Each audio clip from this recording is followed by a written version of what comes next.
Olá! Já estão prontos para a história de hoje? Deixem um like e sigam o Histórias Quebradas dos nossos avós. Vamos começar! Meu nome é Clara, tenho 78 anos e tem coisas que a gente carrega a vida inteira, como pedra no sapato que nunca sai.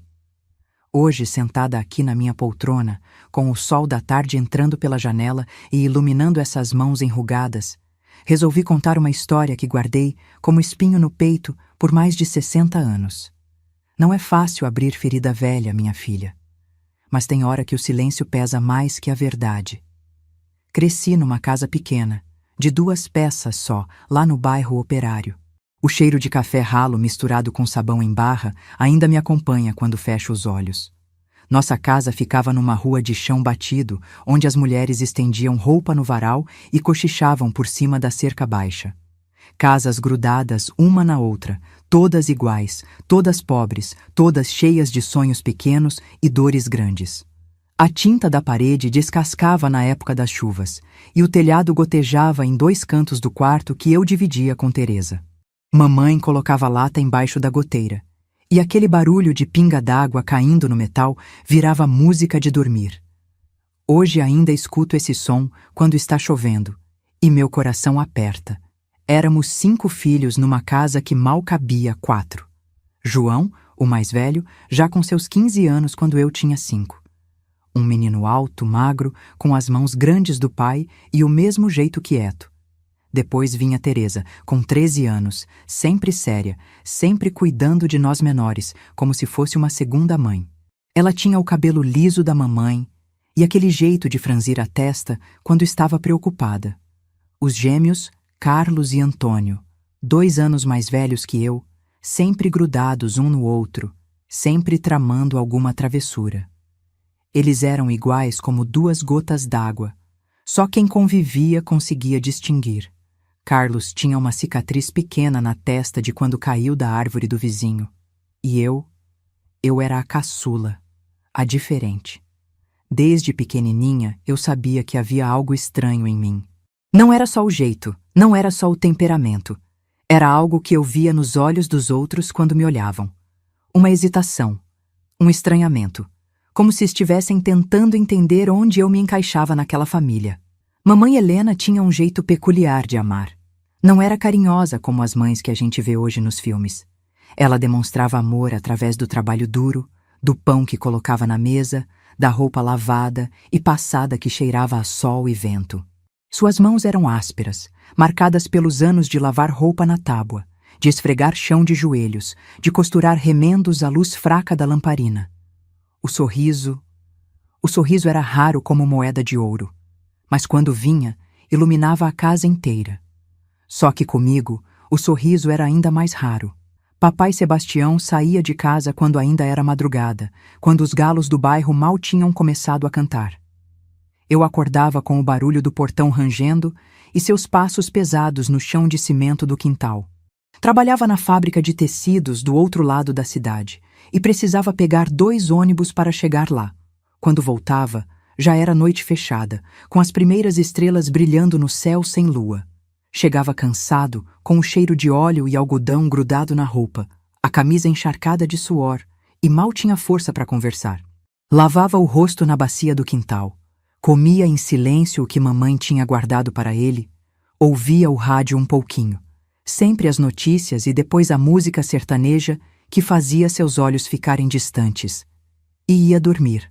Papai era um homem de poucas palavras, mas as palavras que ele não dizia pesavam mais que as que falava. Nossa casa era feita de silêncios. Silêncios que doíam mais que grito.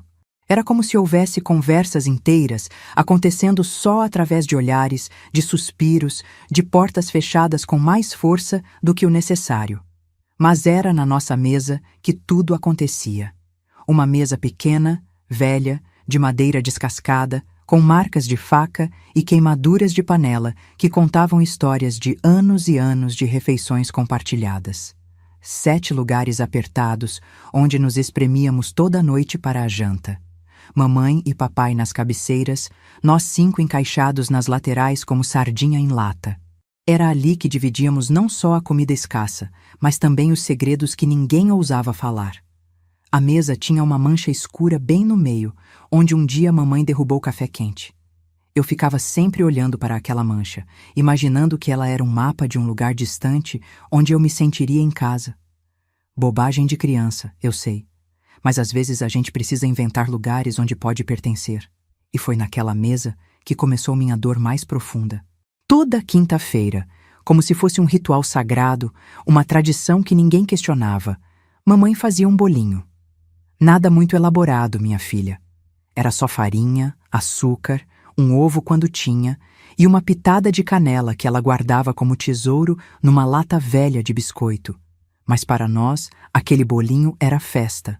Era Natal, era aniversário, era tudo o que de bom podia acontecer numa semana. Era a única sobremesa que comíamos. O único momento doce numa vida que, na maior parte do tempo, tinha gosto de sal e suor. Lembro do cheiro espalhando pela casa toda, misturando com o cheiro de sabão e de roupa úmida. Do vapor saindo da panela velha que ela usava, dançando no ar como fantasminhas bons. Do meu coração batendo mais forte, esperando a hora em que ela tiraria o bolo do fogo, deixaria esfriar um pouquinho e então cortaria e distribuiria para cada um de nós. Era sempre a mesma coisa. Mamãe esperava a gente terminar a janta, recolhia os pratos, limpava a mesa com o pano que vivia pendurado no prego da parede. Depois ia até o fogão, pegava a forma com o bolinho, voltava para a mesa e com aquela faca de cabo de madeira que conhecia cada risquinho, começava a cortar. Mamãe sempre cortava em 5 pedaços. 5 pedaços que deviam ser iguais, mas nunca eram. Não sei se era a pressa, se era a faca meio cega ou se era outra coisa. Sempre sobrava um pedacinho a mais. Um pedacinho pequeno, mas que fazia toda a diferença no mundo.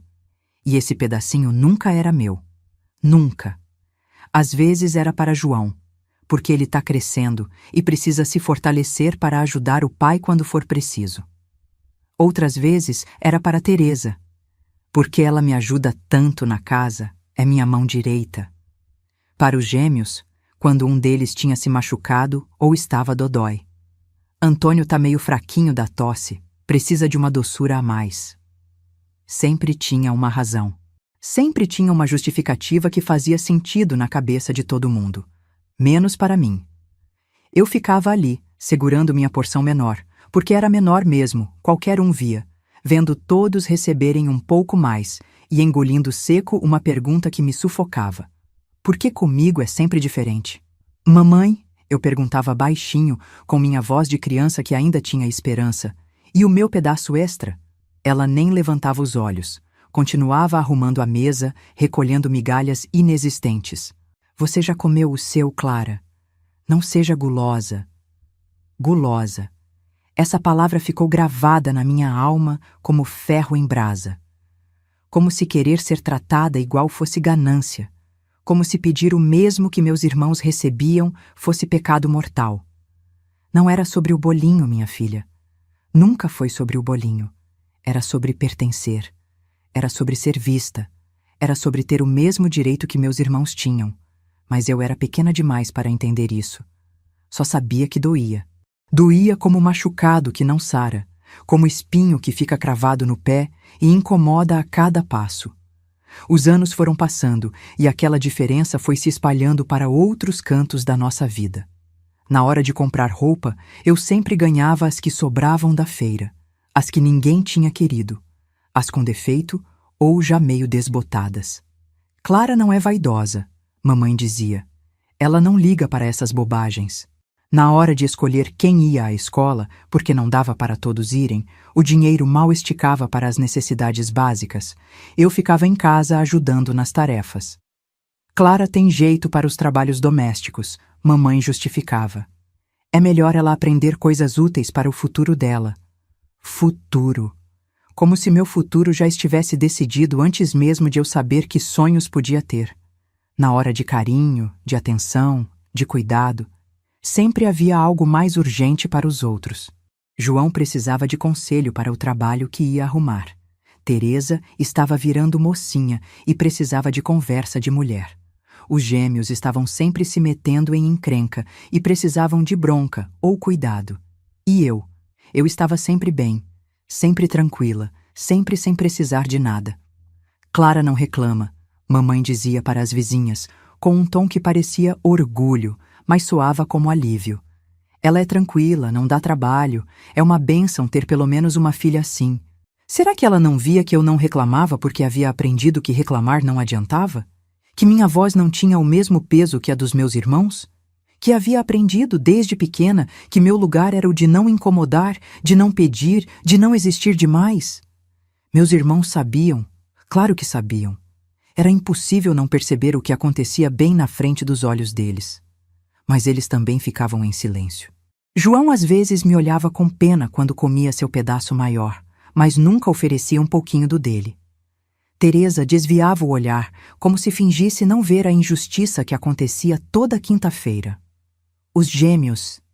Bem, os gêmeos estavam sempre muito ocupados um com o outro para se preocupar comigo. E assim, fui crescendo. Crescendo com um buraco no peito que não conseguia explicar. Crescendo, achando que havia algo errado comigo, que eu era menos merecedora de amor, de atenção, de cuidado. Que talvez fosse mesmo gulosa por querer mais. Que talvez fosse egoísta por não entender por que era sempre diferente. Tinha dias que eu ficava olhando no espelho, um espelhinho rachado que ficava pendurado na parede do quarto, procurando entender o que tinha de diferente em mim. Por que meus olhos eram mais escuros que os dos meus irmãos? Por que meu cabelo era mais enrolado, mais difícil de pentear? Por que minha pele era um tom mais escura, como se tivesse pegado mais sol mesmo dormindo na sombra? Por que eu parecia um patinho feio no meio de uma família que, mesmo simples, mesmo pobre, tinha uma harmonia que eu não conseguia acompanhar? Você puxou a família do seu pai? Mamãe dizia quando alguém comentava sobre meus traços, mas dizia de um jeito que não parecia explicação. Parecia desculpa. Como se minha aparência fosse algo que precisava ser justificado. E papai me olhava de um jeito estranho às vezes. Como se estivesse tentando enxergar alguém através de mim.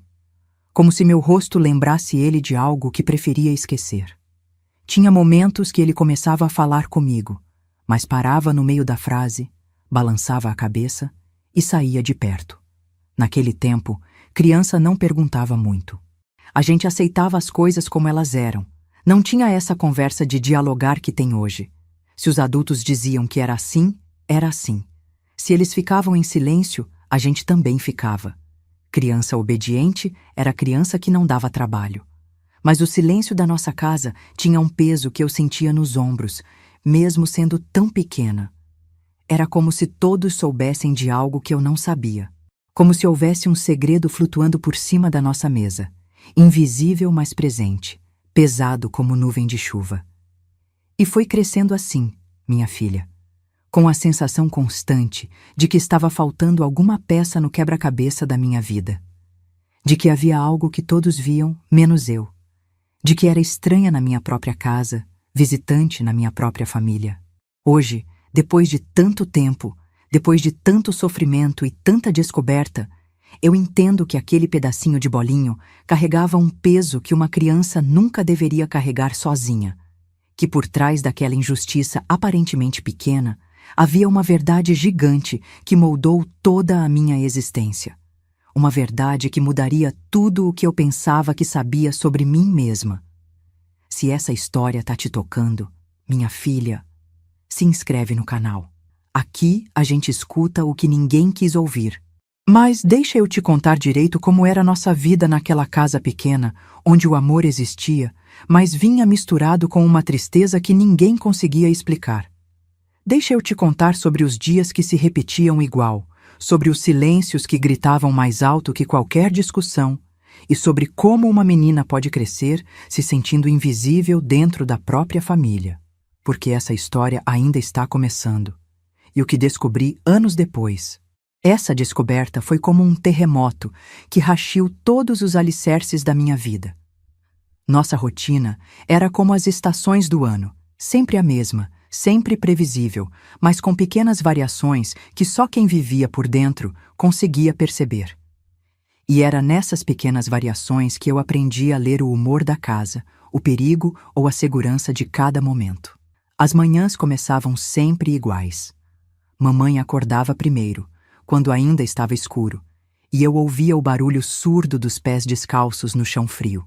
Ela acendia o fogo a lenha, que demorava uma eternidade para pegar, colocava o café para passar e só então acordava papai. O cheiro de fumaça misturado com café ralo era nosso despertador natural. Papai levantava resmungando, lavava o rosto na bacia que ficava do lado de fora, tomava o café em pé mesmo, pegava a marmita que mamãe tinha preparado na noite anterior e saía para pegar o primeiro ônibus. O portão rangia, batia e o silêncio voltava. Era aí que nossa casa virava território só das mulheres e das crianças. Mamãe voltava para a cozinha, esquentava o resto do café aguado para nós, cortava o pão que havia sobrado do dia anterior, quando havia, e chamava todo mundo para tomar café da manhã. Mas era uma chamada diferente para cada um. João, levanta, meu filho, que você tem que ajudar a dona Amélia com a mudança hoje.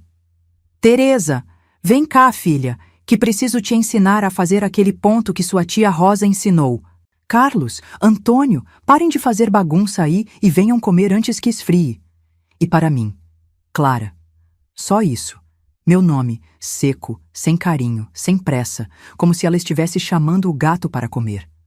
Eu estava sempre acordada já, sempre esperando minha vez, mas fingia que estava dormindo para ouvir como ela chamava os outros primeiro.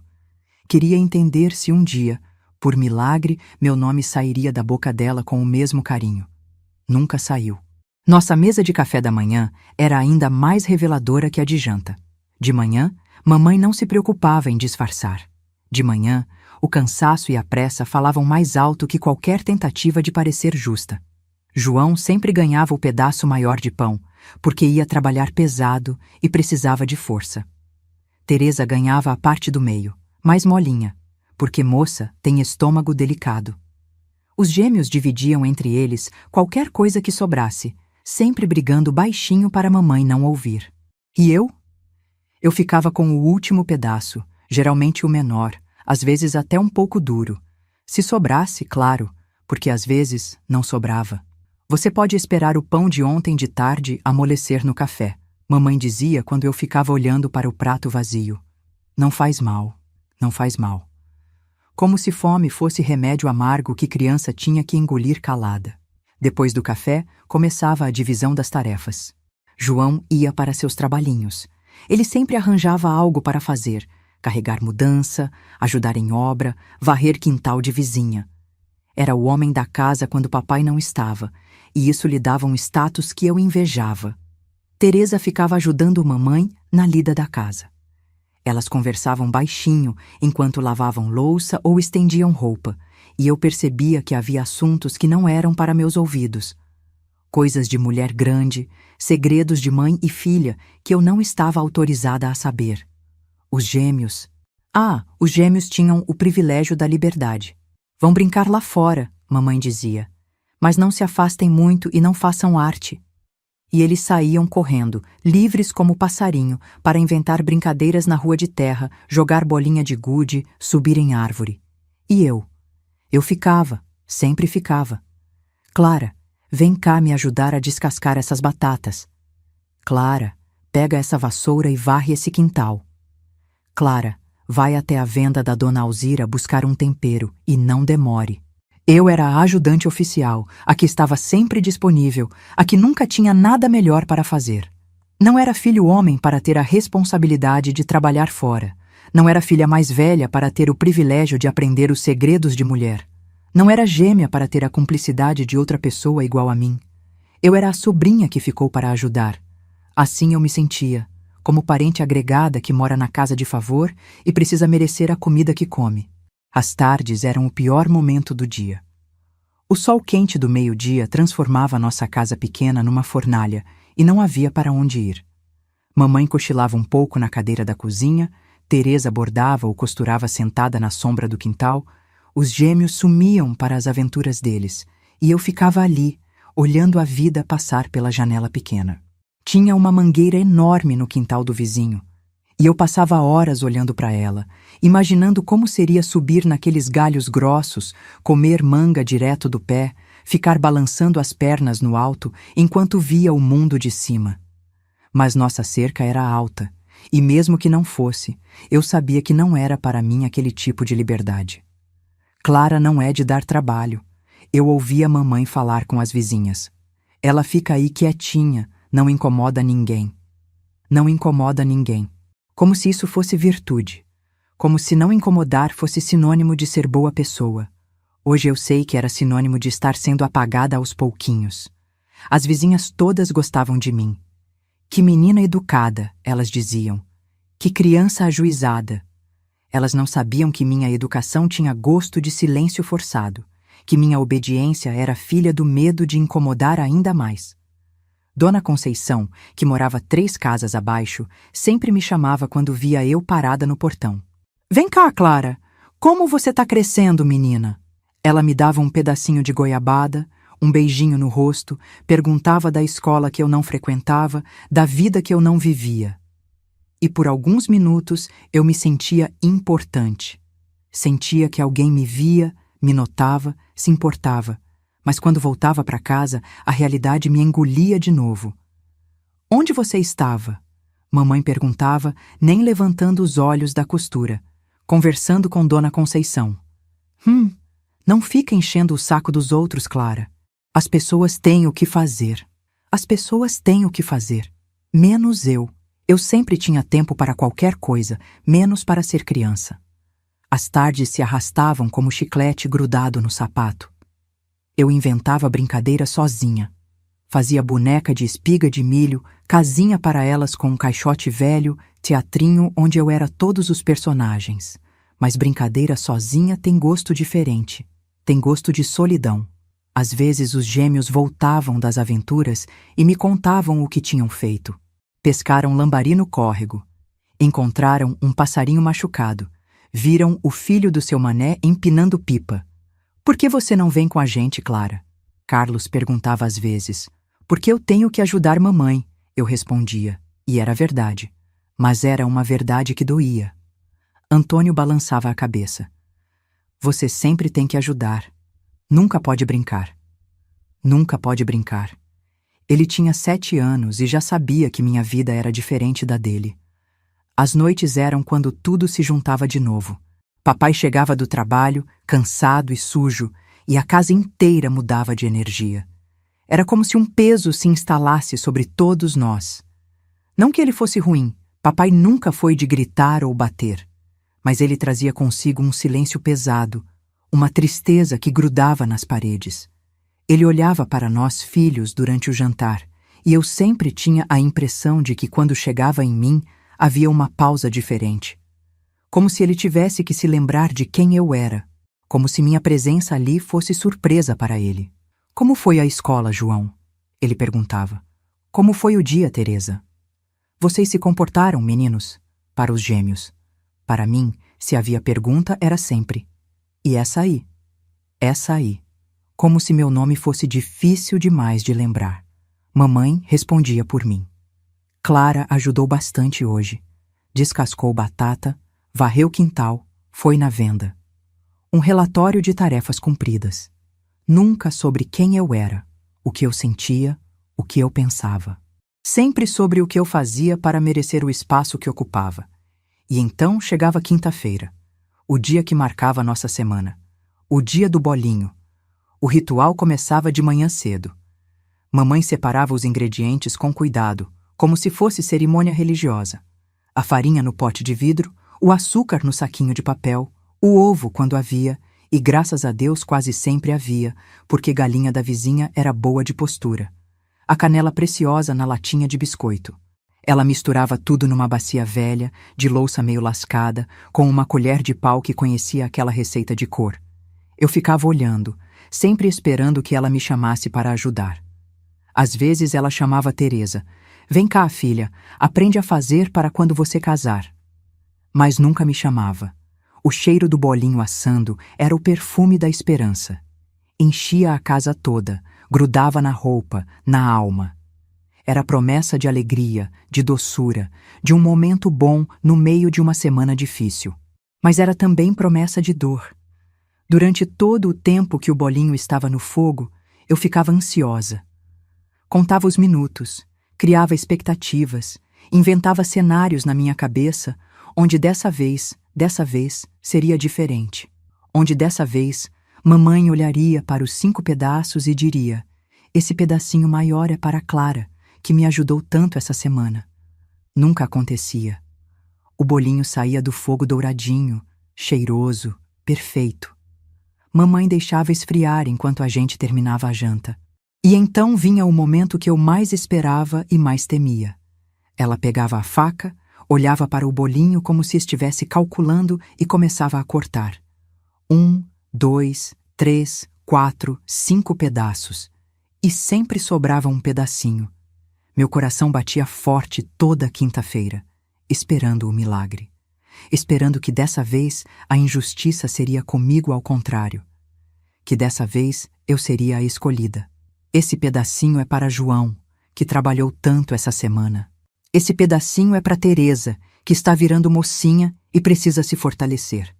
Esse pedacinho é para Carlos, que machucou o joelho ontem. Sempre tinha uma razão. Sempre tinha uma justificativa que fazia sentido para todo mundo, menos para mim. Porque eu nunca estava crescendo o bastante, nunca estava precisando se fortalecer, nunca estava machucada o suficiente para merecer um pedacinho a mais. E a dor não era só minha, não. Eu via nos olhos dos meus irmãos que eles também sabiam que estava errado. João às vezes empurrava um pedacinho da sobremesa dele na minha direção, bem discreto quando mamãe não estava olhando. Teresa suspirava baixinho. Os gêmeos trocavam olhares entre eles, mas ninguém falava nada. Ninguém questionava. Era como se houvesse uma lei não escrita que dizia que era assim mesmo, que era natural, que eu tinha que aceitar. E eu aceitava. Porque criança aprende desde cedo a aceitar o que não pode mudar. Mas por dentro, a cada quinta-feira, um pedacinho de mim morria junto com a esperança. As quintas-feiras passaram a ser dias de luto antecipado. Eu acordava sabendo que à noite meu coração ia doer de novo. Que ia ter que engolir lágrimas junto com bolinho. Que ia dormir com gosto de injustiça na boca. E assim foram passando os anos. Eu crescendo, os cabelos ficando mais enrolados, a pele mais escura com o sol, os olhos mais fundos com a tristeza acumulada. E a pergunta sempre ali, martelando na minha cabeça. Por que comigo era sempre diferente? Eu olhava para meus irmãos e tentava entender o que eles tinham que eu não tinha. Tentava descobrir o segredo de ser amada de verdade, de ser vista, de ser lembrada. Por que o nome deles saía da boca da mamãe com carinho e o meu saía como obrigação? Por que papai olhava para eles com orgulho e para mim com... O que era aquilo? Pena? Constrangimento? Culpa? Mas naquela época eu não sabia fazer essas perguntas em voz alta. Não sabia que criança tinha direito de questionar. Não sabia que amor não se mendiga, não se merece, se recebe. Aprendi só a engolir, a aceitar, a ser grata pelo pouco que tinha. Tinha época que eu tentava entender se era só impressão minha, se não era coisa da minha cabeça de criança que inventava problemas onde não havia. Mas aí chegava domingo, dia de visita da tia Joana, irmã da mamãe, e eu via a diferença no jeito que ela cumprimentava cada um de nós. Oi, João, como você tá grande, meu filho. Teresa, que moça bonita você tá ficando. Carlos, Antônio, venham dar um abraço na tia. E para mim, oi, Clara. Um aceno de mão, meio sem graça, como se não soubesse bem o que dizer.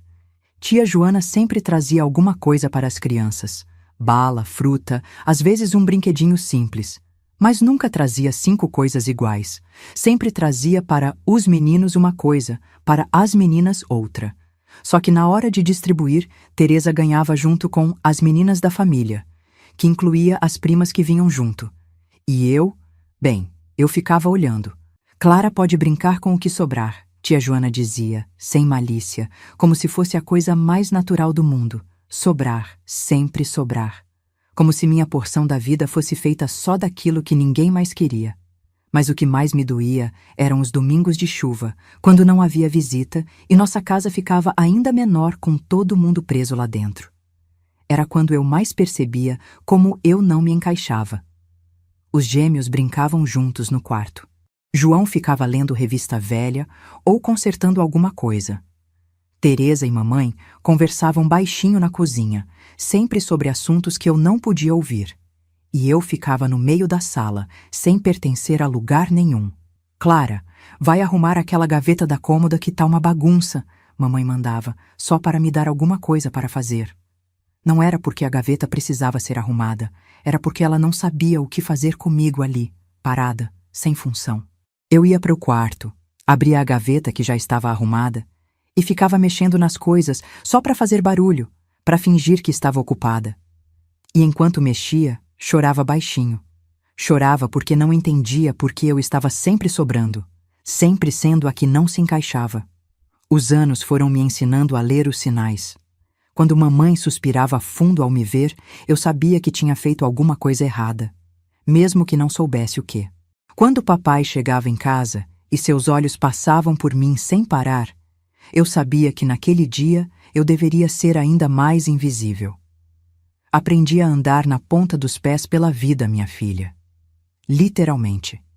Aprendi a fazer menos barulho, a ocupar menos espaço, a precisar de menos coisas. Aprendi que criança que não incomoda é criança querida, mesmo que a gente não se sinta querida por dentro. E foi crescendo assim, engolindo pergunta, engolindo lágrima, engolindo a própria voz, que cheguei aos meus 10 anos. Ainda não sabia a verdade que estava por vir, mas já carregava no peito a sensação de que havia algo muito errado com minha vida. Algo que todos sabiam, menos eu. Foi no meu 10º aniversário que eu entendi, pela primeira vez, que não era só diferente. Eu era realmente tratada como se não pertencesse àquela família. Aniversário na nossa casa nunca foi festa grande. Não tínhamos dinheiro para luxo, e mamãe sempre dizia que data de nascimento não enche barriga de ninguém. Mas sempre havia alguma coisa. Um bolinho especial, um abraço mais demorado, às vezes até um presentinho simples.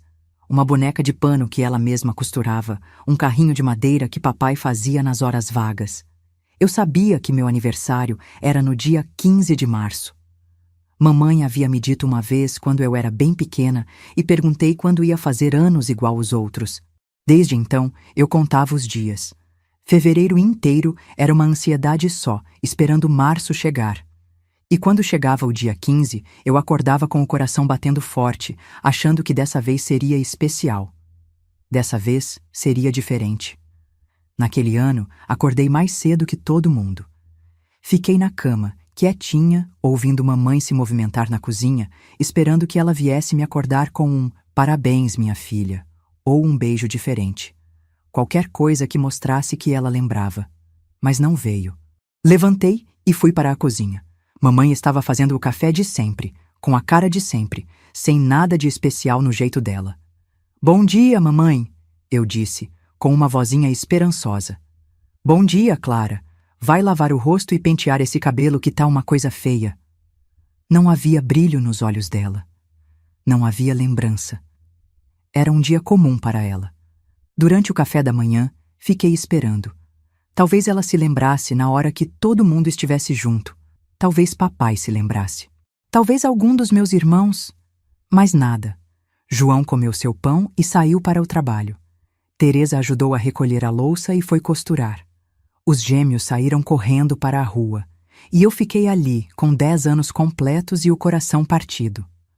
"Mamãe", eu disse, juntando coragem, "a senhora não esqueceu de nada hoje?" Ela parou de guardar os pratos e me olhou com aquela cara de quem está tentando lembrar onde deixou alguma coisa. "Esqueci de quê, menina?" "Se for da lista da venda, anota aí num papel." "Não é da venda, mamãe. É meu aniversário." As palavras saíram num fio de voz, como se eu estivesse pedindo desculpa por existir. Mamãe ficou parada um segundinho. Vi passar pelos olhos dela uma expressão que não consegui decifrar na época. Hoje sei que era constrangimento misturado com irritação. Ah, é mesmo, ela disse, voltando a guardar os pratos. 10 anos, né? Como o tempo passa. Só isso. Não houve abraço. Não houve parabéns. Não houve promessa de bolinho especial. Foi como se ela tivesse confirmado que estava chovendo e pronto. Passei o dia inteiro esperando. Talvez na hora do almoço ela se lembrasse de fazer algo especial. Talvez à tarde ela me chamasse para conversar. Talvez à noite. Mas o dia passou igual qualquer outro. Descasquei batata, varri quintal, fui buscar tempero na venda da dona Alzira, e quando chegou a noite, na hora do jantar, ninguém falou nada. Foi quando o papai chegou em casa que a coisa ficou pior. Como foi o dia de vocês? Ele perguntou como sempre. João contou do trabalho. Teresa mostrou o bordado que tinha terminado. Os gêmeos contaram de um passarinho que tinham encontrado machucado. E então, papai olhou para mim. E essa aí? Como foi o dia da aniversariante? Meu coração saltou. Ele lembrava. Papai se lembrava do meu aniversário. Mas aí mamãe fez uma coisa que me marcou para sempre. Ela olhou para papai com uma cara feia, uma cara de aviso, e balançou a cabeça bem devagar, como quem diz, não toca nesse assunto. Papai entendeu na hora. Baixou os olhos para o prato e mudou de conversa. Amanhã vai chover, ele disse, olhando para o nada. Ouvi no rádio da fábrica. E pronto. Meu aniversário tinha acabado antes mesmo de começar. Naquela noite, deitada no quarto que dividia com Teresa, chorei em silêncio, até não ter mais lágrima. Chorei pela primeira vez entendendo que não era esquecimento. Era proposital. Era uma decisão consciente de não celebrar minha existência. Mas o pior ainda estava por vir. 2 semanas depois, chegou o aniversário de Carlos. E aí sim, eu vi como era aniversário de verdade na nossa casa. Mamãe acordou cantarolando. Café da manhã teve pão doce que ela tinha guardado escondido. À tarde, ela fez um bolinho especial, maior que o das quintas-feiras, com mais açúcar e até um pouquinho de coco ralado que conseguiu emprestado da vizinha. Hoje é dia do nosso Carlos, ela disse, pondo a mão no cabelo dele com carinho. Meu menino que já tá ficando rapaz. Papai chegou em casa naquele dia trazendo um presentinho, um estilingue que ele mesmo tinha feito. Nada caro, mas feito com amor, com dedicação. Parabéns, meu filho, papai disse, e abraçou Carlos de um jeito que nunca tinha me abraçado. A mesa foi posta diferente. Mamãe pegou a toalha boa, que só usava quando tinha visita. Acendeu até uma velinha que tinha guardada. E eu? Eu fiquei ali, vendo tudo, entendendo que havia 2 medidas na nossa casa. Uma para os filhos de verdade e outra para... Para o que eu era? Durante o jantar especial, ouvi mamãe contar para papai como Carlos estava crescendo, como estava ficando responsável, como ela tinha orgulho dele. Palavras que nunca ouvi sobre mim, olhares que nunca recebi. E ano que vem, mamãe disse, quando ele fizer 12 anos, vamos ver se conseguimos fazer uma festinha pequena, chamar a tia Joana e os primos. Festinha. Para Carlos, que ia fazer 12. Para Carlos, que era 2 anos mais novo que eu, que acabara de fazer 10 sem direito, nem a um parabéns sincero. Foi nessa hora que alguma coisa quebrou dentro de mim. Não foi raiva que senti. Criança pobre não tem direito de sentir raiva dos pais. Foi uma tristeza profunda, gelada, que se instalou no meu peito e nunca mais saiu. Compreendi naquela noite que eu realmente não era igual aos meus irmãos. Que havia algo em mim, algo sobre mim, que fazia com que eu não merecesse as mesmas coisas que eles. 3 dias depois, aconteceu algo que confirmou todas as minhas suspeitas. Eu estava brincando sozinha no quintal, quando ouvi vozes vindo da cozinha. Mamãe estava conversando com a comadre Eunice, que tinha vindo tomar café e fazer fofoca como sempre. Helena, a comadre dizia, você não acha que está na hora de contar para a menina? Contar o quê? Mamãe respondeu, mas o tom da voz dela mudou. Ficou baixo, cauteloso. Ora, Helena, a menina já tem 10 anos. Uma hora ela vai descobrir, e é melhor que seja por você. Não tem nada para contar, Eunice. Clara é minha filha como qualquer outro. Minha filha, mas... A comadre baixou mais a voz. A menina não é cega, ela vê que é diferente. O cabelo, a cor, o jeito. E o povo fala, Helena. O povo sempre fala. Meu coração quase parou. Fiquei grudada na parede, tentando escutar mais, entender o que elas estavam falando. O povo que se dane, mamãe disse, mas a voz dela tremeu. Clara não precisa saber de nada. Ela é criada aqui, come aqui, dorme aqui, é filha desta casa. Mas o Sebastião... O Sebastião o quê?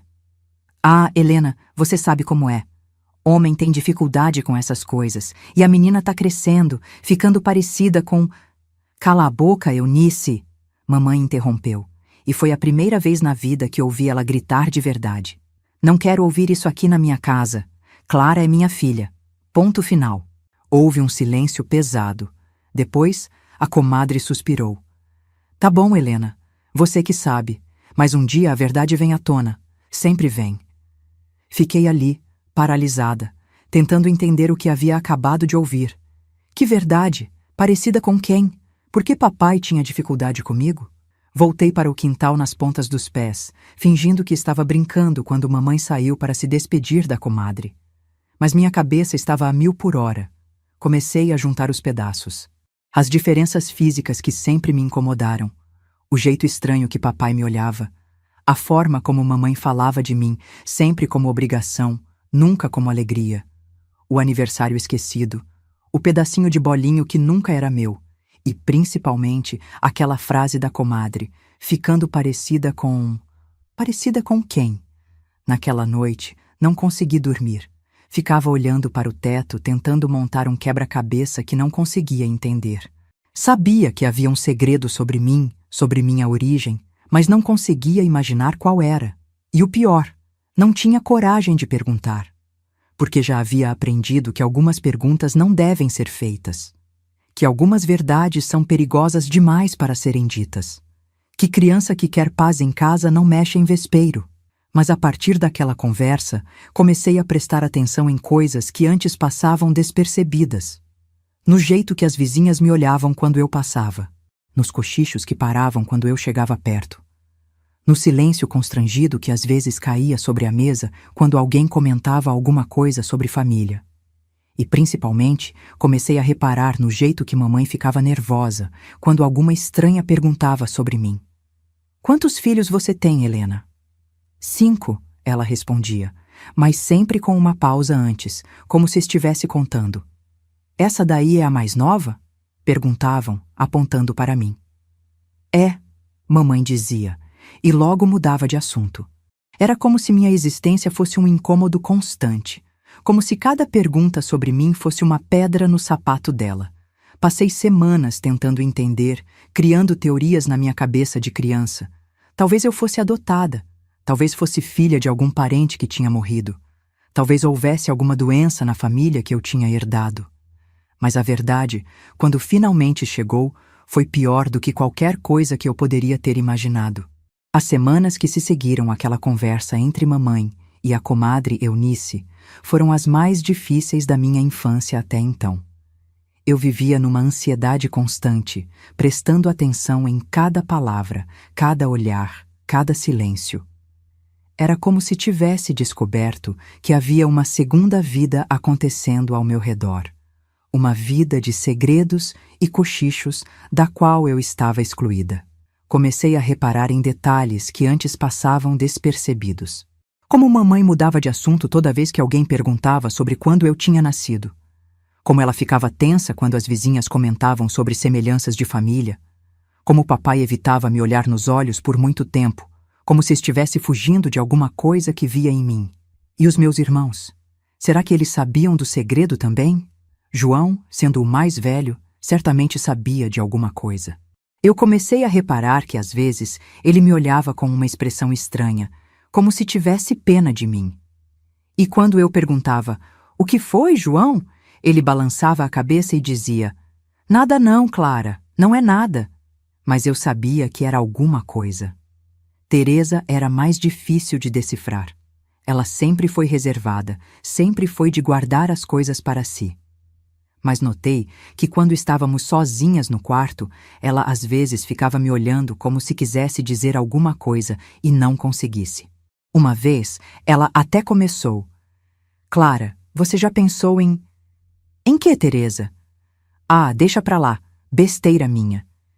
E quando eu insistia, ela se fechava ainda mais. Os gêmeos, por serem apenas 2 anos mais velhos que eu, provavelmente não entendiam completamente o que se passava.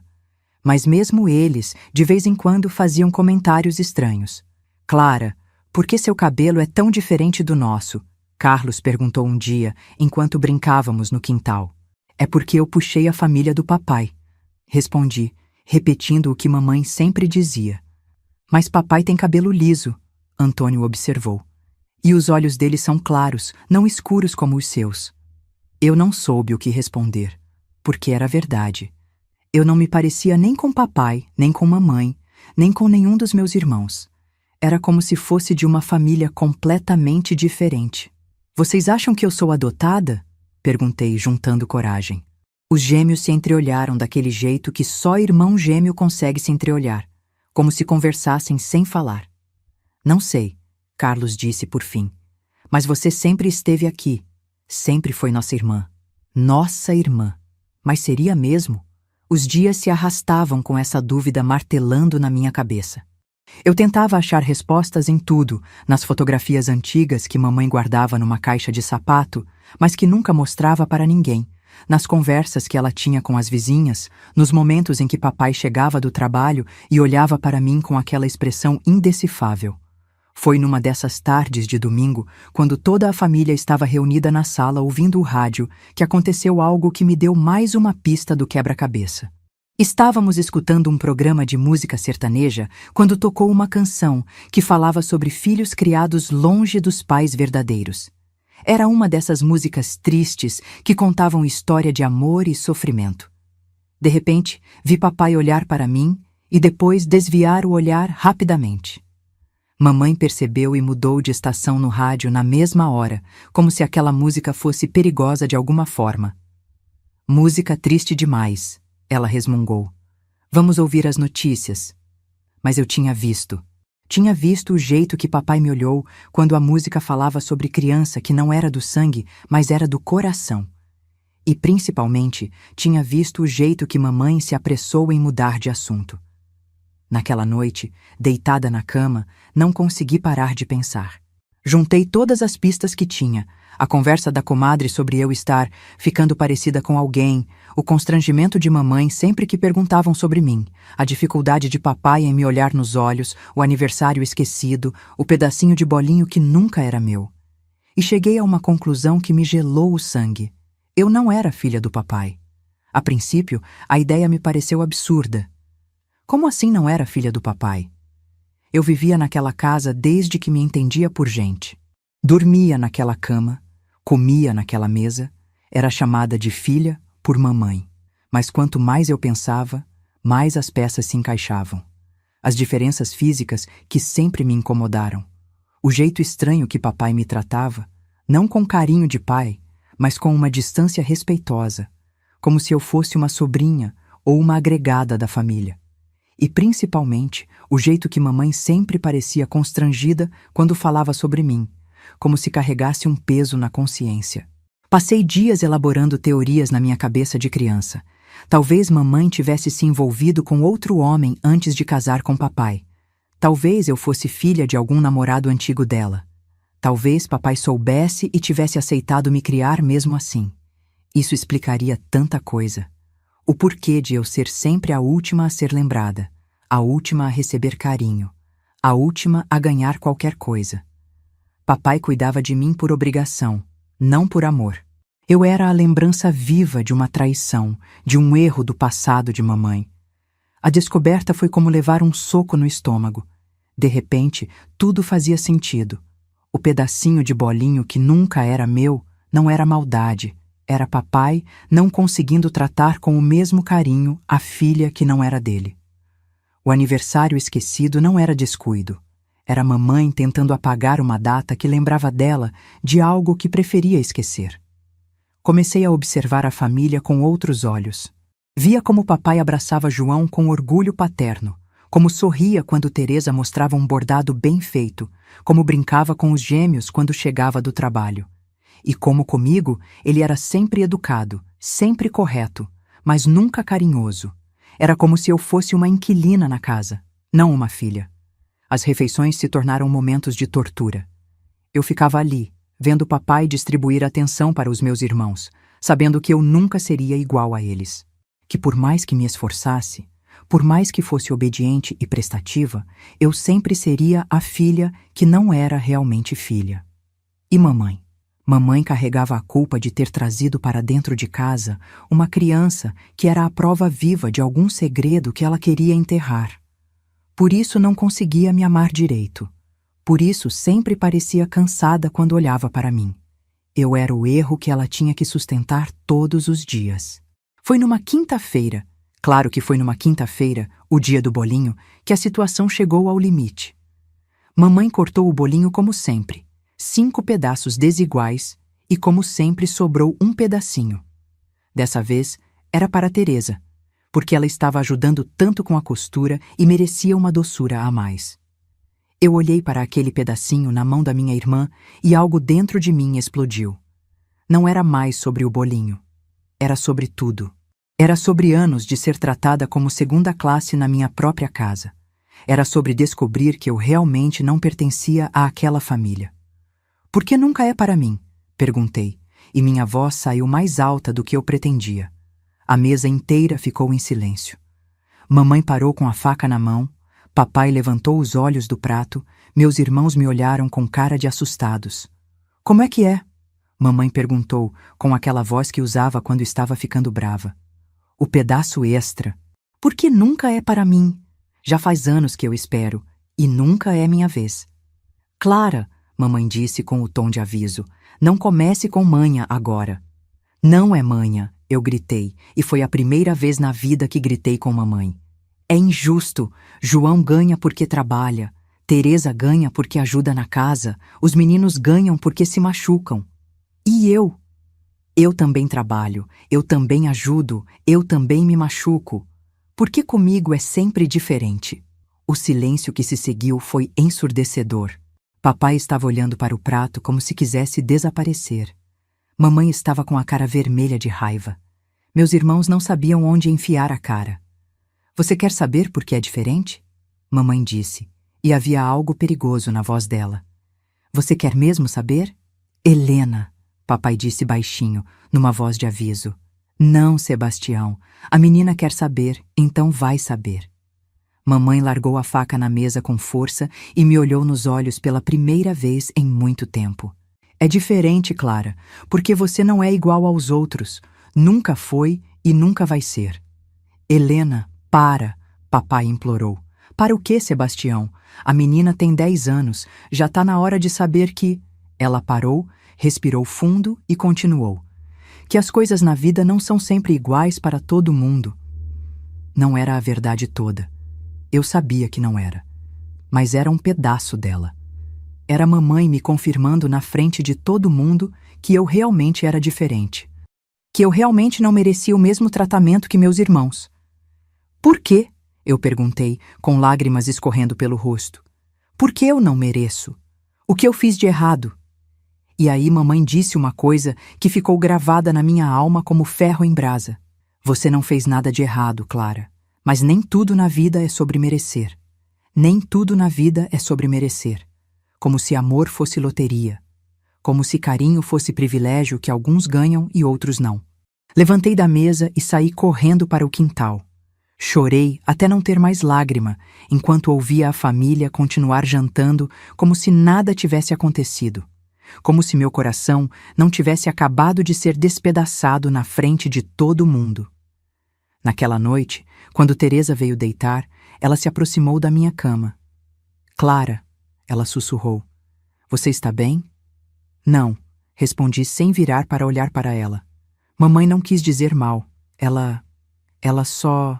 Ela só o quê, Teresa? Ela só não gosta de mim? Teresa ficou em silêncio por um longo tempo. Depois, suspirou. Não é que ela não gosta de você, Clara. É que... é complicado. Complicado como? Mas Teresa não respondeu, e eu soube que ela sabia de alguma coisa que não podia me contar. Daquele dia em diante, as coisas na nossa casa ficaram ainda mais estranhas.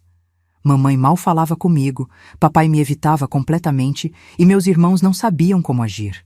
Era como se eu tivesse quebrado uma regra sagrada ao questionar o porquê das coisas.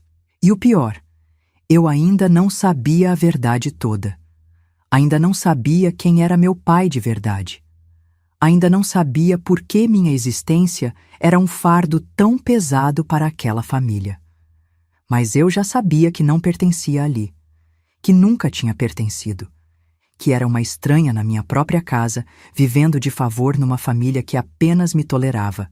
E essa descoberta, aos 10 anos de idade, mudou tudo o que eu pensava sobre mim mesma, e chegou de um jeito que marcou minha vida para sempre. Os meses que se seguiram àquele confronto na mesa foram os mais solitários da minha infância. Era como se eu tivesse aberto uma ferida que todos preferiam manter fechada, e agora ninguém sabia como lidar comigo. Mamãe passou a me tratar com uma frieza que doía mais que qualquer grito. Não era raiva. Raiva pelo menos mostra que a pessoa se importa o suficiente para sentir alguma coisa. Era indiferença. Era como se eu tivesse me tornado transparente dentro da minha própria casa. Clara, vai buscar lenha, ela dizia, sem nem olhar para mim. Clara, lava esses pratos. Clara, varre o quintal. Sempre ordens secas, sem o por favor que ela usava com os outros, sem o minha filha, que escorregava naturalmente quando falava com Teresa. Eu tinha virado a empregada da casa, não mais a filha caçula. Papai, então, nem se fala. Depois daquele jantar, ele passou a me evitar como se eu fosse doença contagiosa. Se eu entrava na sala, ele arranjava alguma coisa para fazer no quintal. Se eu estava na cozinha, ele ia direto para o quarto. Era como se minha presença o constrangesse. Uma vez, eu estava no corredor e ele vinha vindo da cozinha. Quando me viu, parou no meio do caminho, como se tivesse esquecido alguma coisa, e voltou.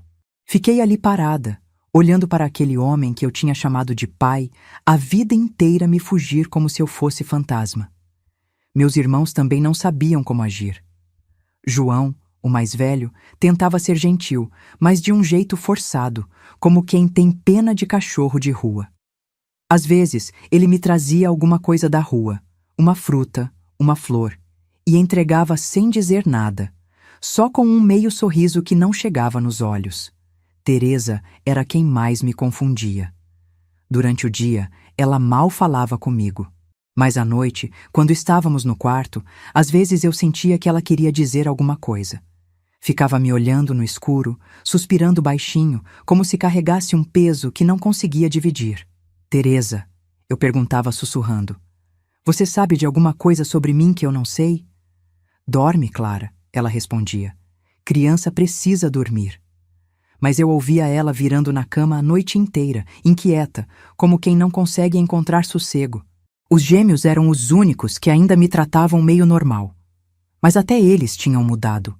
Não me chamavam mais para brincar. Não dividiam mais os segredos de menino que eles tinham.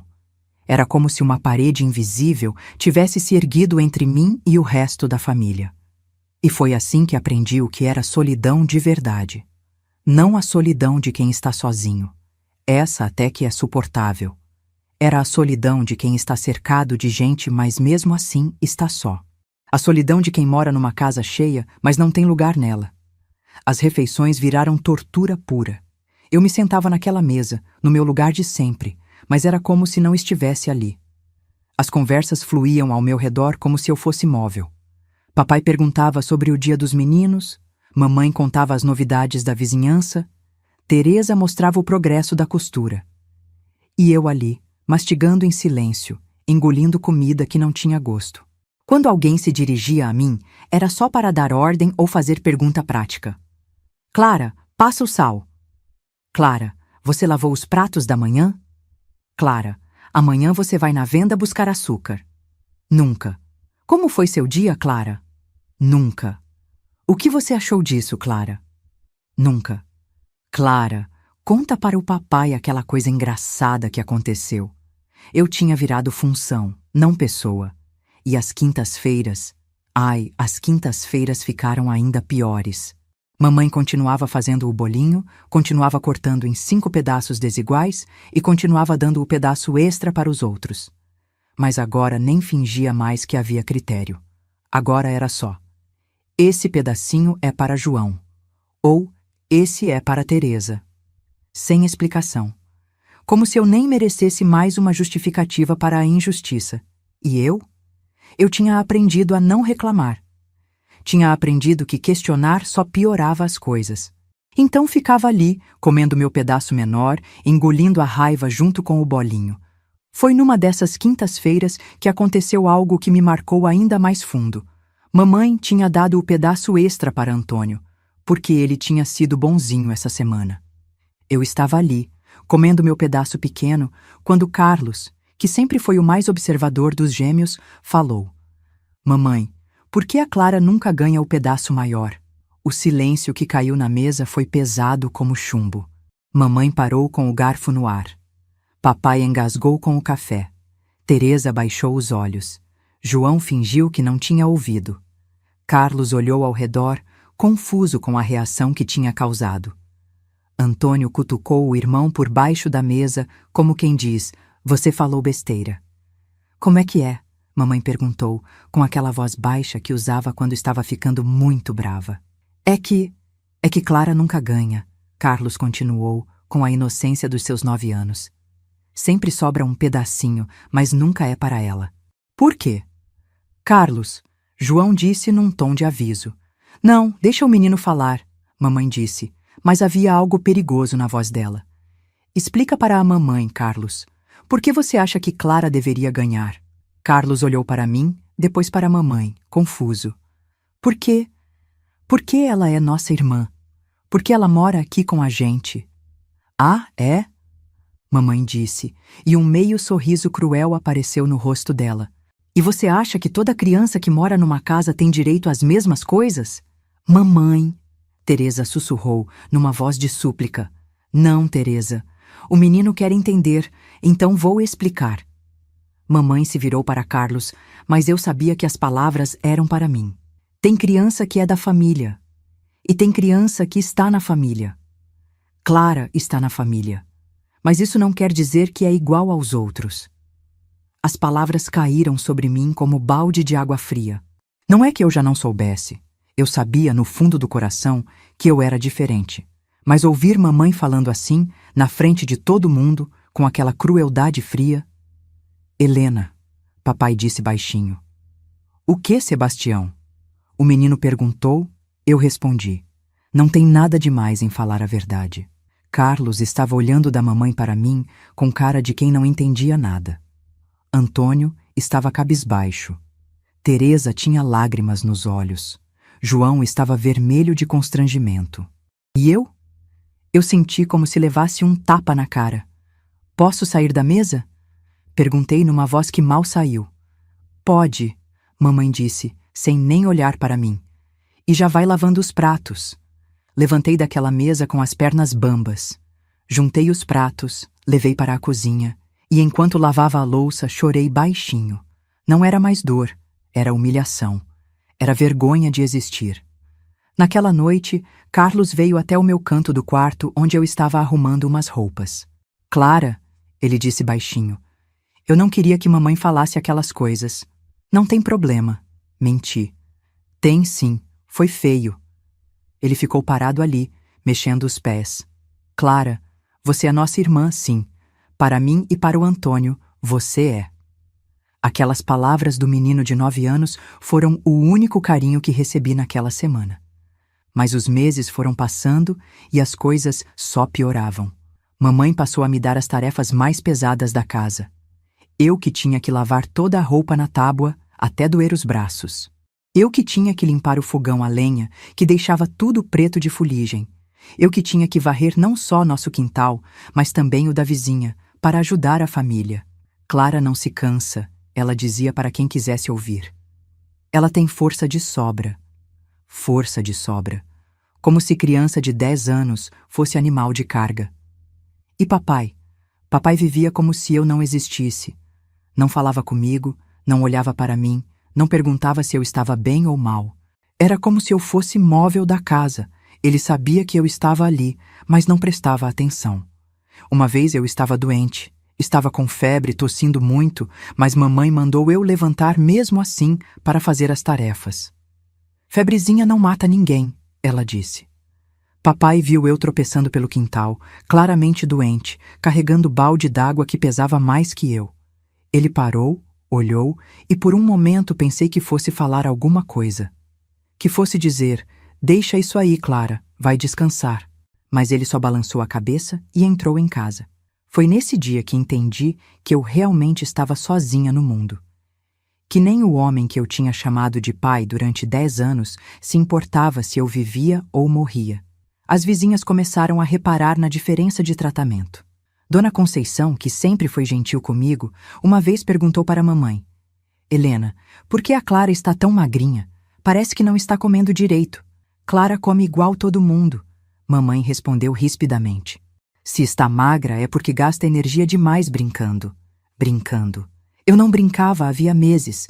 Eu trabalhava, limpava, lavava, carregava. Mas para a mamãe, tudo o que eu fazia era brincadeira. Dona Conceição me olhou com pena, mas não disse mais nada. Naquele tempo, ninguém se metia na educação dos filhos dos outros. Por mais que vissem que estava errado, não falavam nada. Foi por essa época que comecei a entender que eu não era só diferente. Eu era um fardo, um peso que aquela família carregava contra a vontade. E quanto mais eu crescia, mais esse peso ficava visível para todo mundo. Mamãe começou a me mandar fazer compras sozinha, mesmo sendo ainda criança. Clara tem jeito para essas coisas, ela dizia. Mas eu sabia que era para me tirar de casa, para não ter que me ver. Na venda da Dona Alzira, eu ouvia comentários que me cortavam como faca. Coitada dessa menina, sussurravam as mulheres. Sempre sozinha, sempre trabalhando. A Helena devia ter mais paciência com ela. Criança não tem culpa das circunstâncias. Circunstâncias? Que circunstâncias? O que havia na minha origem que fazia todo mundo falar em código, como se houvesse algo terrível demais para ser dito claramente? Foi numa dessas idas à venda que ouvi algo que me fez entender um pouco mais do quebra-cabeça da minha vida. Estava esperando Dona Alzira pesar o açúcar quando chegaram 2 vizinhas de outra rua. Elas não me conheciam bem, então falaram como se eu não estivesse ali. Você viu como a Helena trata aquela menina? Uma delas disse. É uma vergonha, a outra respondeu.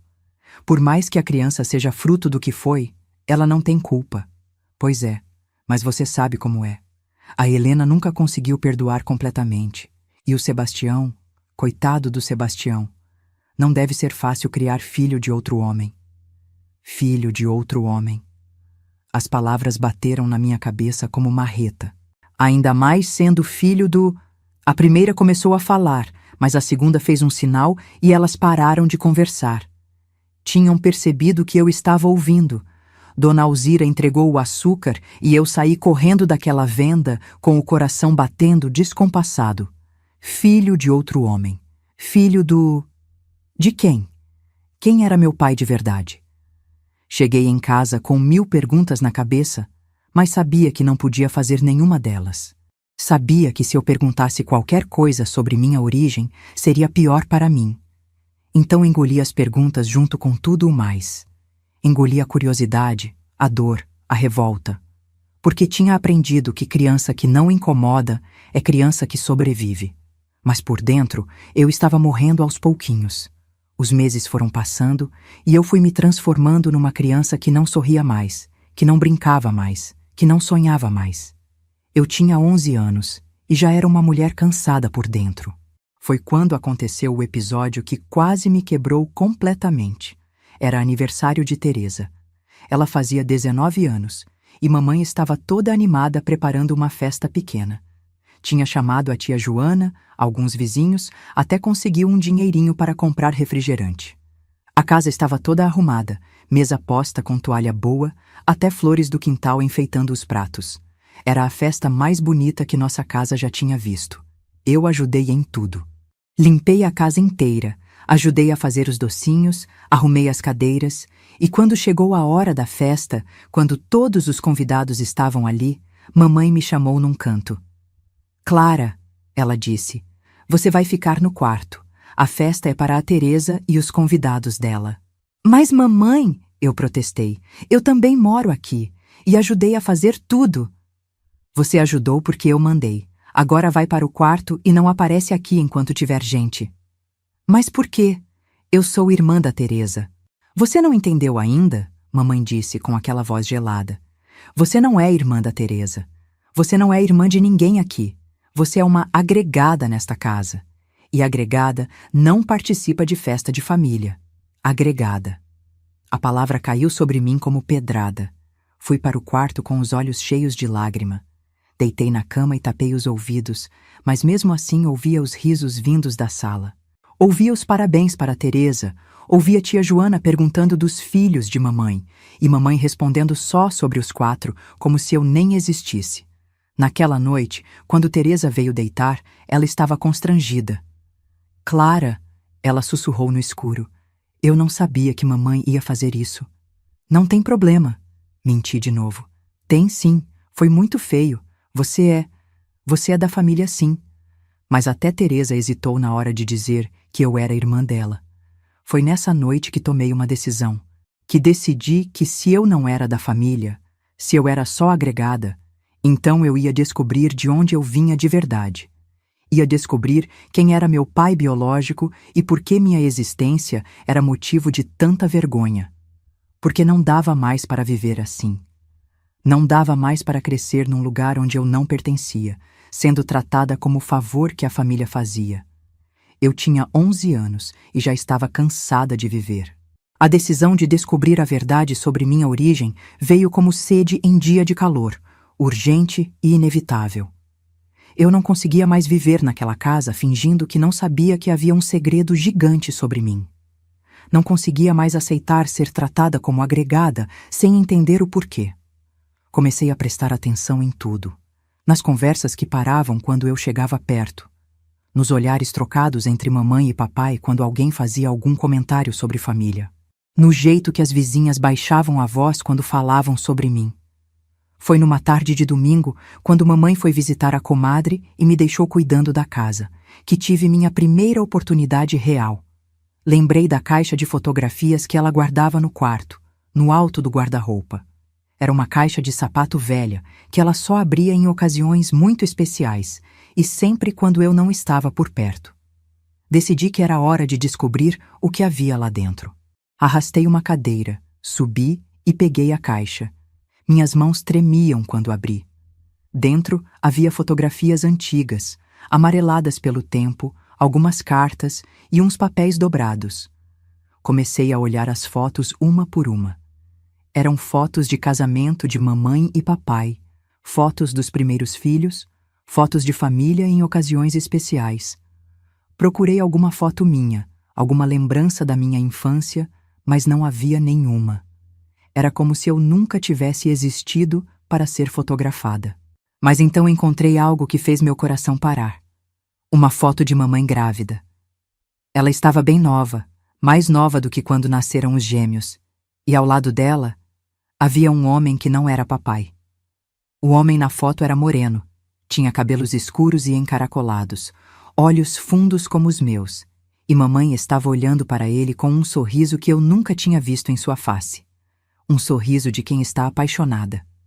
No verso da foto, com a letra de mamãe, estava escrito Helena e Zé, 1943. Zé. Meu pai se chamava Zé. Minhas mãos tremeram tanto que quase deixei a foto cair. Ali estava meu pai biológico. Um homem que mamãe havia amado antes de casar com papai Sebastião. Um homem que me deu a vida e depois desapareceu. Procurei mais fotos dele, mas só havia aquela. Procurei cartas e encontrei 2, dobradas com cuidado, como quem guarda tesouro. A primeira era dele para ela. Minha querida Helena, não posso me casar contigo agora, mas um dia volto para buscar você e nosso filho. Preciso resolver uns problemas na capital primeiro. Te amo e amo nossa criança, que vai chegar. Seu Zé. A segunda era de mamãe para ele, mas que aparentemente nunca foi enviada. Zé, nossa filha nasceu, se chama Clara e é igualzinha a você, mas não posso mais esperar. O Sebastião quer casar comigo e dar nome para a criança. É melhor assim. Você não volta mesmo. Helena. Sentei no chão do quarto com aquelas cartas nas mãos e chorei como nunca tinha chorado na vida. Não era só tristeza, era um alívio doloroso de finalmente entender. Meu pai biológico se chamava Zé. Ele tinha prometido voltar, mas nunca voltou. Mamãe ficou grávida solteira numa época em que isso era a maior vergonha que uma mulher podia carregar. Papai Sebastião se casou com ela e me deu seu sobrenome, mas nunca conseguiu me amar como filha porque eu era a lembrança viva do homem que mamãe havia amado antes dele. E mamãe? Mamãe não conseguia me amar completamente porque toda vez que olhava para mim, via o homem que a havia abandonado. Eu era a mistura de amor e abandono, de esperança e desilusão. Tudo fazia sentido agora. Por que eu era diferente? Por que papai me olhava com constrangimento? Por que mamãe oscilava entre culpa e irritação quando estava comigo? Por que a família inteira tratava minha existência como segredo perigoso? Eu era filha de um amor que deu errado. Era a prova viva de que mamãe havia se entregado a um homem antes do casamento. Era o erro que ela carregava todos os dias. Guardei tudo de volta na caixa, coloquei no lugar e desci da cadeira. Mas minha vida havia mudado para sempre. Agora eu sabia quem eu era. Sabia por que não pertencia àquela família. E, principalmente, sabia que meu pai verdadeiro talvez ainda estivesse vivo em algum lugar. Nos dias que se seguiram, observei minha família com olhos completamente diferentes. Via papai Sebastião não mais como um homem cruel, mas como um homem que havia feito um sacrifício enorme ao aceitar criar a filha de outro. Via mamãe não como uma mulher má, mas como uma mulher que carregava uma dor profunda. Mas isso não aliviava minha própria dor. Pelo contrário, tornava tudo mais complicado, porque agora eu entendia que eles não me maltratavam por maldade. Me maltratavam porque minha existência era um lembrete constante de uma ferida que nunca havia cicatrizado. Foi numa quinta-feira, sempre as quintas-feiras marcavam minha vida, que decidi confrontar mamãe com o que havia descoberto. Ela estava fazendo o bolinho de sempre quando entrei na cozinha. Era tarde, todo mundo tinha saído e estávamos sozinhas. Mamãe, disse com uma voz que tentei deixar firme. Preciso conversar com a senhora. Ela nem levantou os olhos da massa. Se for para reclamar de alguma coisa, Clara, já te aviso que não estou com paciência hoje. Não é reclamação. É pergunta. Pergunta sobre o quê? Respirei fundo. Sobre meu pai. A colher de pau parou no meio do movimento. Mamãe ficou imóvel por alguns segundos, depois continuou mexendo a massa como se nada tivesse acontecido. Seu pai está trabalhando na fábrica, como sempre. Não, mamãe. Meu pai de verdade. O Zé. A colher caiu da mão dela. O barulho ecoou pela cozinha como tiro. Mamãe se virou para mim com uma cara que eu nunca tinha visto, mistura de susto, raiva e pânico. Como você... O que você sabe sobre isso? Sei que ele existiu. Sei que a senhora foi apaixonada por ele. Sei que eu sou filha dele, não do papai Sebastião. Mamãe ficou me olhando como se eu fosse fantasma. Depois, se sentou pesadamente na cadeira da cozinha. Quem te contou? Ela perguntou numa voz cansada. Ninguém contou. Eu descobri sozinha. Como? Hesitei. Não queria contar sobre as fotos e as cartas. Juntando os pedaços, ouvindo conversas, vendo como vocês me tratam. Mamãe passou a mão no rosto e suspirou fundo. Pela primeira vez na vida, ela parecia velha na minha frente. Parecia cansada de carregar aquele segredo. E agora? O que você quer? Me julgar? Me condenar? Não, mamãe. Só quero entender. Entender o quê? Por que vocês nunca me contaram? Por que eu tive que crescer achando que havia algo errado comigo? Mamãe ficou em silêncio por um longo tempo. Quando falou, sua voz estava diferente. Mais baixa, mais humana. Não havia nada errado com você, Clara. O errado estava na situação. Você nasceu numa época difícil, de um amor que não deu certo. Mas eu não tinha culpa disso. Não. Você não tinha culpa de nada. Mas era difícil separar as coisas. Toda vez que eu olhava para você, a senhora via ele. Via ele. Via o que eu poderia ter tido e perdi. Via minha vergonha. Via meu erro. Eu não sou o erro, mamãe. As palavras saíram com uma força que eu não sabia que tinha. E pela primeira vez na vida, vi lágrimas nos olhos de mamãe. Não, ela disse baixinho. Você não é erro, mas foi difícil lembrar disso todos os dias. E o papai Sebastião? Ele sabe que eu sei? Seu pai, o Sebastião, ele é um homem bom, Clara. Quando soube que eu estava grávida de outro homem, ele podia ter me abandonado. Podia ter me deixado passar vergonha sozinha. Mas ele casou comigo mesmo assim. Te deu nome, te deu casa, te deu comida. Não foi fácil para ele também. Mas ele nunca conseguiu me amar. Mamãe ficou quieta. E nesse silêncio, encontrei minha resposta. E meu pai verdadeiro, o Zé, onde ele está? Não sei, sumiu depois que você nasceu. Nunca mais tive notícia. Ele sabe que eu existo? Sabia que eu estava grávida quando foi embora, mas nunca voltou para conhecer você. 2 abandons, então. O pai biológico que me deixou antes mesmo de nascer e o pai de criação que nunca conseguiu me aceitar completamente. Mamãe, disse com uma calma que me surpreendeu. Eu não quero mais viver assim. Não quero mais ser tratada como agregada. Ou vocês me aceitam como filha de verdade, ou o quê? Ou eu vou embora procurar meu pai verdadeiro. Mamãe me olhou com uma mistura de medo e respeito. Você não faria isso. Você é uma criança. Sou uma criança de 11 anos, que já trabalha como adulta. Uma criança que já sofreu como adulta. Se vocês não me querem aqui, eu encontro outro lugar. Foi a primeira vez na vida que vi mamãe me olhar como se eu fosse uma pessoa de verdade, não só um problema para resolver. Clara, ela disse depois de um longo silêncio, eu não sei se consigo mudar. Não sei se consigo olhar para você e não lembrar. Então a senhora vai ter que tentar, porque eu não vou mais aceitar ser tratada como sobra. Naquele momento, algo mudou entre nós. Não foi amor repentino, não foi reconciliação milagrosa, mas foi o começo de um respeito. Pela primeira vez, mamãe viu que eu não era mais a criança pequena que aceitava tudo calada. Seu pai, o Sebastião, ele vai ter que saber que você descobriu. Então conte para ele. E conte também que eu não vou mais aceitar ser tratada diferente dos outros. Mamãe assentiu devagar. E se as coisas não mudarem? Se for difícil demais para todo mundo? Então eu vou embora mesmo. E a senhora vai ter que explicar para as vizinhas onde foi parar a Clara. Pela primeira vez na vida, vi medo nos olhos de mamãe. Não medo de mim, mas medo de perder algo que talvez ela não soubesse que valorizava. Não vai ser fácil, ela disse. Para mim, nunca foi fácil. Agora é a vez de vocês se esforçarem um pouco. Aquela conversa mudou tudo na nossa casa. Não da noite para o dia, mas aos poucos. Mamãe contou para papai que eu sabia a verdade.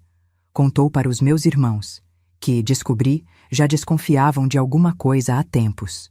E então, numa quinta-feira, sempre às quintas-feiras, aconteceu algo que eu nunca pensei que fosse possível. Mamãe cortou o bolinho em 5 pedaços como sempre.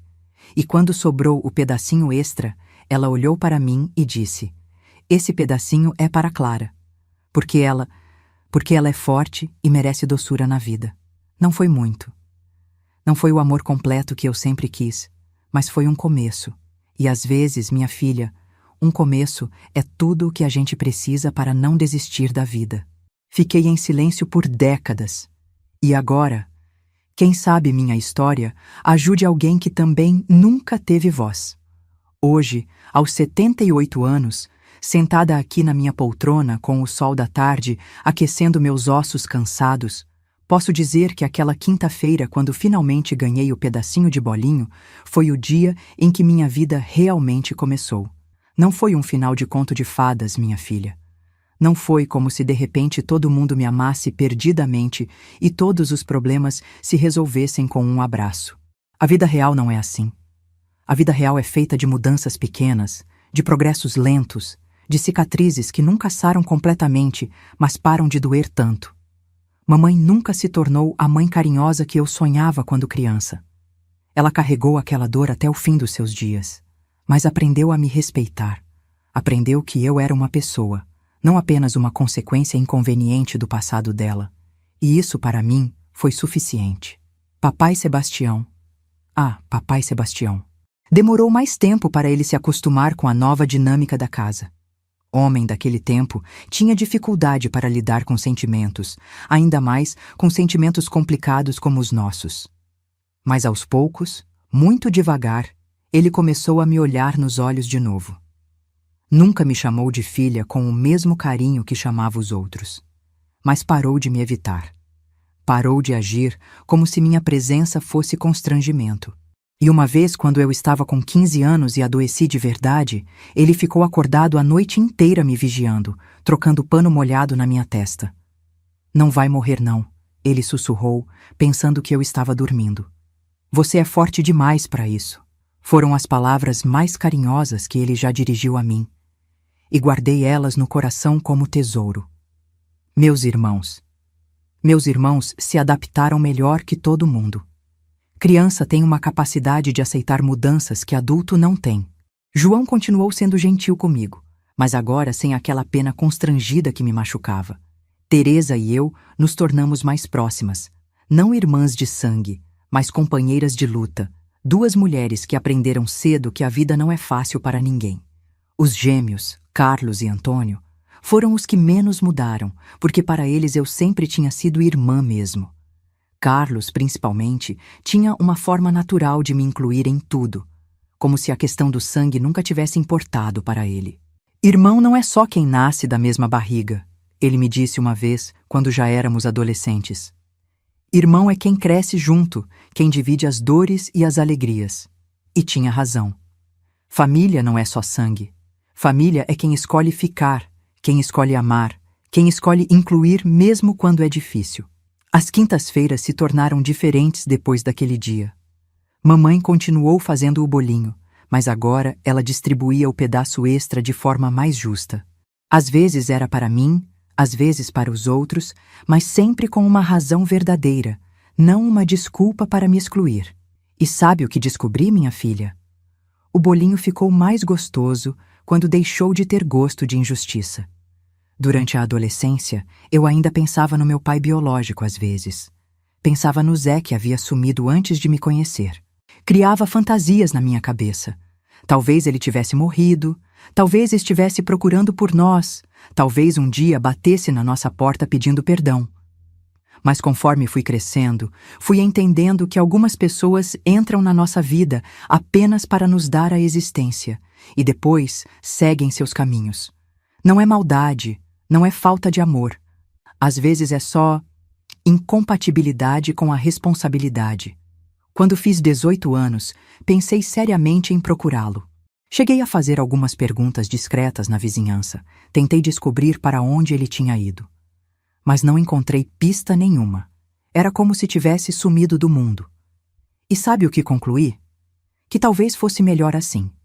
Porque o pai que eu precisava, imperfeito, complicado, mas presente, eu já tinha. Sebastião nunca foi perfeito, nunca me amou como aos filhos dele, mas ficou. Criou uma criança que não era dele numa época em que isso era motivo de vergonha social. Deu nome, comida, teto, educação moral. Não foi o amor que eu queria, mas foi o amor possível. E às vezes o amor possível é mais valioso que o amor ideal. Casei aos 22 anos com um homem bom, o José Maria, que conhecia minha história toda e nunca ligou para ela. O que importa não é como você chegou aqui. Ele me disse no dia do nosso casamento, é quem você se tornou. Tivemos 3 filhos. E posso garantir, minha filha, que nunca, jamais, nenhum deles se sentiu menos amado que os outros. Aprendi na dor que criança precisa saber que é querida, que tem lugar no mundo, que sua existência é alegria, não fardo. Mamãe morreu quando eu tinha 35 anos. Nos últimos anos dela, nossa relação tinha melhorado bastante. Não éramos íntimas como eu via outras mães e filhas serem, mas éramos respeitosas uma com a outra. E no final, quando ela estava no leito de morte, me chamou para conversar sozinhas. Clara, ela disse com uma voz já bem fraquinha, eu quero que você saiba que aprendi a gostar de você. Não foi eu te amo, mas foi honesto. E honestidade para mim sempre valeu mais que palavras bonitas vazias. Eu também gostei da senhora, mamãe, respondi. Principalmente quando descobri que não era maldade, era só dor. Ela chorou naquele dia, e eu chorei também. Choramos juntas toda aquela dor antiga, toda aquela dificuldade de nos entendermos, toda aquela vida que poderia ter sido diferente se tivéssemos conversado antes. Papai Sebastião durou mais alguns anos. Quando estava velhinho, meio caduco, às vezes me confundia com mamãe nova. Helena, ele dizia, você está bonita hoje. E eu não corrigia. Deixava ele me chamar de Helena e sorria, porque talvez fosse o carinho que ele nunca conseguiu me dar diretamente. Morreu dormindo numa tarde de quinta-feira. E a última coisa que fez foi me pedir para fazer um bolinho igual àqueles que a Helena fazia. Fiz com todo carinho e ele comeu sorrindo como se estivesse revivendo alguma memória boa. Meus irmãos seguiram suas vidas. João se casou e teve uma família grande. Teresa virou costureira famosa na cidade.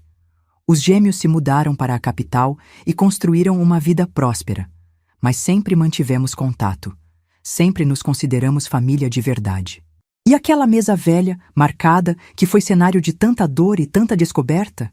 Está aqui comigo até hoje. É onde eu como meu café da manhã, onde leio o jornal, onde recebo as visitas, porque aprendi que não é a mesa que traz dor, é o que a gente coloca nela. Hoje, quando meus netos vêm me visitar, sento eles nessa mesma mesa e conto histórias. Não da minha infância difícil, isso é peso demais para a criança carregar. Conto histórias bonitas, histórias de esperança, histórias que ensinam que todo mundo merece amor e doçura. E às vezes, só às vezes, quando estou sozinha aqui em casa, faço um bolinho simples igual àqueles de quinta-feira. Corto em pedaços iguais, e como pensando em toda aquela criança que fui, que cresceu achando que não merecia as mesmas coisas que os outros. Hoje sei que merecia. Sempre mereci. Não porque era perfeita, não porque nunca dei trabalho, mas simplesmente porque existia. Porque criança que existe merece amor pelo simples fato de estar viva. Levei décadas para entender isso, minha filha. Décadas para perdoar mamãe, para perdoar papai, para perdoar até mesmo meu pai biológico que nunca conheci. E principalmente, décadas para perdoar a mim mesma por ter acreditado tanto tempo que eu era o problema. O problema nunca fui eu. O problema eram adultos feridos tentando lidar com situações complicadas sem saber como fazer direito. O problema era uma sociedade que julgava a mulher solteira grávida como se fosse pecado mortal. O problema era homem que aceitava criar filho de outro, mas não conseguia esconder o ressentimento. O problema era tudo, menos eu. E se você que está me ouvindo passou por algo parecido, se você cresceu se sentindo sobrando, se sentindo diferente, se sentindo que não merecia amor, saiba que o problema nunca foi você também. Você merece amor. Você merece doçura. Você merece o pedaço maior do bolinho da vida. E se ninguém nunca te deu isso, dê para você mesma. Seja a mãe que não teve, seja o pai que faltou, seja a família que te incluía. Trate suas feridas com carinho. Cuide de você com a gentileza que merecia ter recebido. Porque a vida é curta demais para passarmos ela inteira esperando que outros reconheçam nosso valor. Às vezes, a gente tem que ser a primeira pessoa a acreditar que merece coisa boa. Hoje, aos 78 anos, posso dizer que vivi uma vida boa. Não perfeita, não sem dores, mas boa. Amei e fui amada. Criei filhos que nunca duvidaram do lugar deles no mundo. Construí uma família onde ninguém é agregado, onde todo mundo tem direito ao pedaço maior do bolinho. E essa mesa velha, que já foi palco de tanta tristeza, hoje é lugar de alegria. É onde reúno meus filhos, netos e bisnetos todo domingo. É onde partimos o pão com gratidão, onde dividimos não só a comida, mas o carinho.